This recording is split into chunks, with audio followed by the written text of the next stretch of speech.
C.L. Cannon here from Fiction Atlas Press, and today I have a very special edition of my monthly marketing tip. I have an Ask Me Anything session. I asked all of you guys on social media your burning marketing questions, and I'm going to answer them to the best of my ability.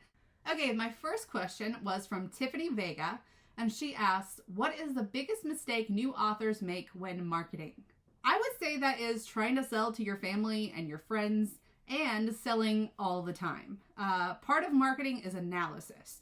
When you start looking for readers who might enjoy your book, the majority of the time it's not going to be a family member or a friend. And even if they somehow fall into that demographic, it's a small pool to sell to. And really that water hole dries up quick.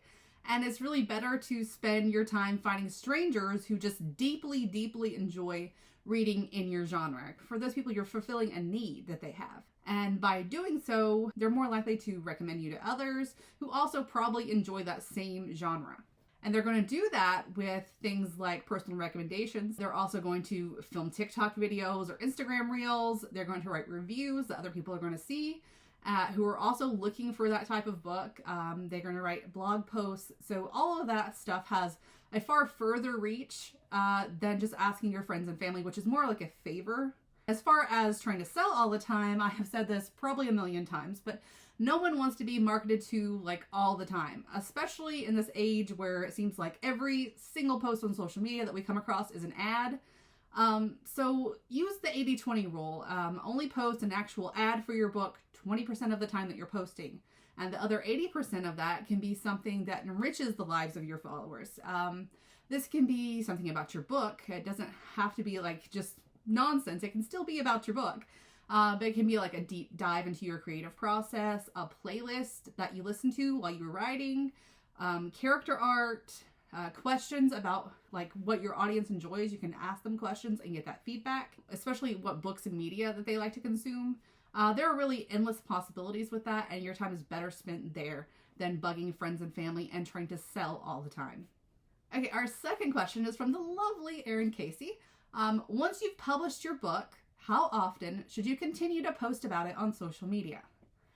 This is a really complex question, and I say it really depends on how many books you've written, what genre the book is, even what subgenre the book is, and if the current book is part of a series or not.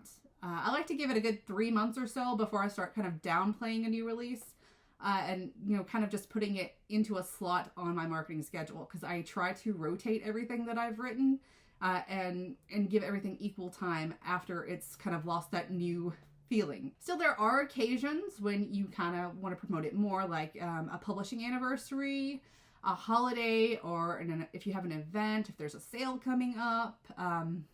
If the book is part of a series, I usually focus more on marketing book one, because most people, they just won't start a series from anywhere but the beginning, and can you really blame them? If the series is complete, I will make an image with the entire series on it and heavily promote that. So, and especially if it's complete, you want to let them know that it's complete. That's really important for readers. So put that in your ad copy or on your image. If the series isn't complete, I'll still usually do a graphic that has all the available books in it, and then maybe mention when like book 3, if you've got 1 and 2 out, when book 3 might be expected to be released. So you've got that hype building for the finale of the series. You'll also want to ensure that you're providing value in your posts about any book that you've written, really. And again, that you're not selling 100% of the time. Okay, our next question is from Jamie Krakover. What are tips and tricks to find your audience/readers, especially when you're starting out and have a limited or non-existent backlist? I know frontlist sells backlists, but it's hard when it is limited. You can start finding your audience before you even publish your first book by looking at your comparable authors, like I do on the Indie Connection. Find 2 to 4 popular authors who write books that are similar in genre, theme, or the tropes that you write to what you're currently writing or hoping to release soon. Then take some time to stalk that person on social media and on their newsletter and any other way that they reach out to their readers. The important part is just don't follow the authors. I mean, that in itself is going to show you how they interact with their audience, but the critical data that you're looking for is how their audience interacts with the author. And once you see what methods are working, you can employ the same tactics with your own spin on it. But even more important is interacting with readers within that community as a reader, which means not trying to sell them anything, but making genuine connections.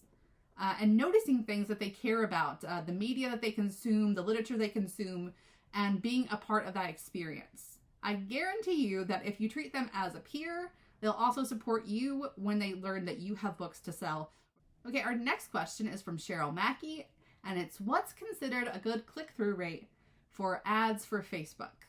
I'm going to be completely honest here and say that I do not use paid ads. And I am not really well versed in the subject because I primarily focus on like low budget ways to gain traction and how to build an organic following over paid advertisements.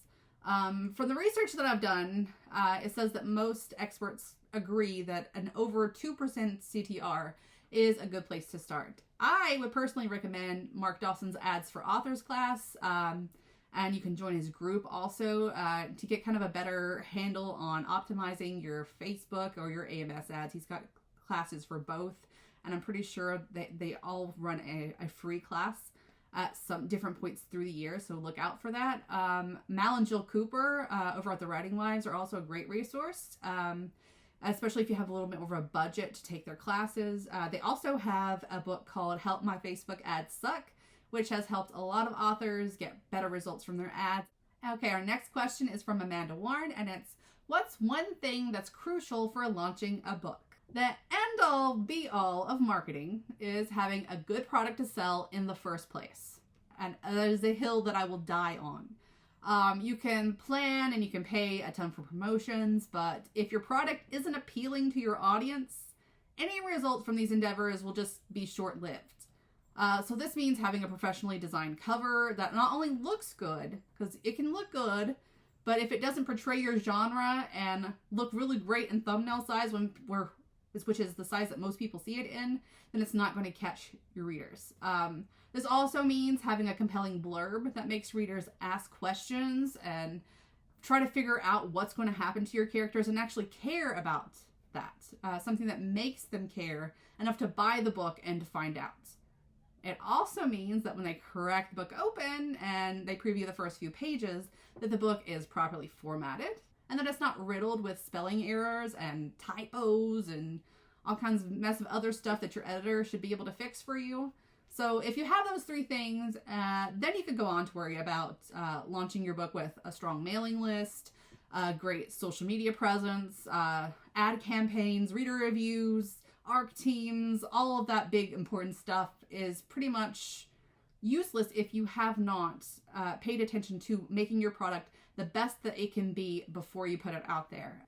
Okay, our next question is from Jennifer Schlag, and it's, what tips do you have for marketing specific genres like fantasy? Fantasy is my favorite. Fantasy is a fun genre to promote, at least for me, because I love to read it, I love to write it. I have always consumed media that is fantasy and sci-fi related, so that's like my favorite genre. But any genre that you promote has to be done in a way that catches the interest and the attention of a specific set of people. Marketing to the masses is kind of a case of a net spread too widely to catch any fish. Figuring out what works for each genre means spending time in spaces that readers of those genres frequent. Collecting data and interacting in that space can help you determine what does and what does not work in that genre. Something that can help you market any genre is finding books in media that are comparable to the book that you want to sell. So you're going to want to extract what makes your book similar to the work of those authors and highlight that in your marketing materials. So for example, if you're doing Game of Thrones or something, if your book has dragons or if it has political intrigue, you're going to want to highlight that when you're talking about it and when you're making marketing materials, and that comes down to images and ad copy. And don't be afraid to try marketing in different mediums. It doesn't always have to be a Facebook ad or even just posting things. You can only post book ads on social media until you're kind of just screaming into the void. There's only so many you can post in those Facebook groups. So go on podcasts or YouTube shows, give written interviews or blogs, or give an interview to your local paper. Write your own blog posts. Listicles that feature your book along with other similar books is a really great way to capture attention. get together with other authors, host giveaways, do TikTok videos highlighting similar tropes that exist in all your books. Collaboration can go a long way, and it can help you stretch your reach as well as your budget. Okay, and the last question we have is from our lovely Joshua Pantelresco. And I hope I said your name right, Josh. If not, I'm so sorry. How much does niche play a role in marketing today versus even a few years ago? Is the audience diverging more? Niche, I think, is always kind of played a significant part in marketing, just in general. And even more so in books because everyone's personal tastes are kind of so varied. And there are so many ways to characterize, so many tropes. And as humans, we're always discovering new things that catch our interest. The more connected we've become, like on the internet, especially lately, I feel like it's even more true. You'll discover things that you didn't even know existed due to like exposure to people who could be half a world away from you. So focusing on a niche is more important than ever, but finding a broader audience is also important, one that you can market to and that will help grow that niche into something that's more mainstream or at least more popular, because you can only refine so much before you start taking a loss. There's only so many people you can reach. So finding similar niches that you can piggyback off of will also help you improve your marketing.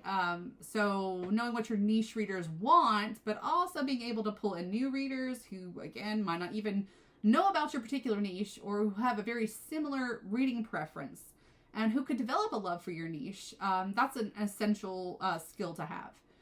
For example, cozy fantasy has kind of sort of grown a lot in the past year or so, and there are still people who are actually reading cozy fantasy or reading something that's so similar to it, and they have no idea that that genre even exists. But they do love elements that make up the genre. So they love it and they don't even know it. And of course, Amazon and multiple other retailers and platforms are always coming up with new categories. They do that, like all the time. There's new categories coming out.